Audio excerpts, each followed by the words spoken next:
Alla precisa domanda a Lorenza Bonaccorsi, sottosegretario con delega al turismo, andremo al mare quest'estate, lei ha risposto: stiamo lavorando sugli atti amministrativi necessari per gli stabilimenti, immaginando alcune normative d'intesa con il comitato tecnico-scientifico che possano contemplare l'ipotesi di un distanziamento.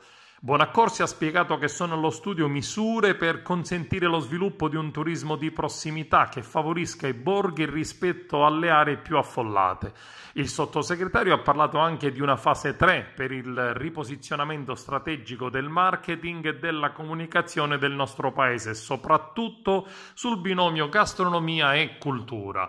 Le associazioni nazionali dei balneari lavorano invece ad alcune idee: 3 metri di distanza tra un ombrellone e l'altro, e poi barriere di plexiglass, accessi scaglionati e igienizzazione tecnologica dei comuni. Alcune aziende del nord si sono messe a disposizione proponendo le stesse barriere che vengono installate nei supermercati a protezione delle casse. Si parla poi di prescrizioni come l'accesso scaglionato alla spiaggia, installazione di dispensari igienizzanti nei bar, nei bagni, negli spazi comuni, nelle docce, l'obbligo di mascherina appena ci si allontana dalla propria area.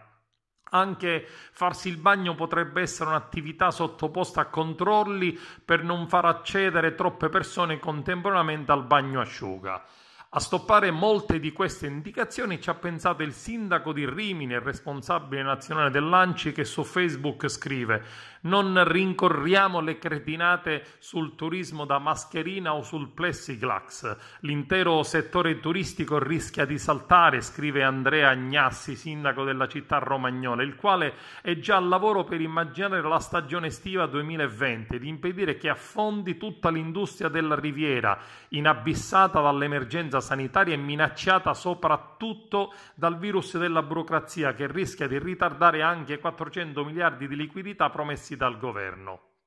Il turismo di Caragnaffi è un'industria e questa emergenza cambia la domanda, quindi deve cambiare anche l'offerta. Stiamo lavorando ad esempio sulla innovazione del prodotto. Bisogna aiutare gli alberghi che rinnoveranno i loro spazi per renderli adatti all'emergenza, rimodulare i servizi con il food. Noi attualmente teniamo le spiagge aperte fino alle 18. Possiamo immaginare di aprirle fino a mezzanotte, organizzando la consegna del cibo in spiaggia. L'idea del sindaco Gnassi potrebbe essere vincente qui in Sicilia, nelle nostre bellissime spiagge, che oltre all'aperitivo collaudato dei nostri stabilimenti, grazie alla piacevole temperatura dopo il tramonto, è possibile rimanere sulla sabbia fino a tarda sera, magari cenando o sorseggiando qualcosa.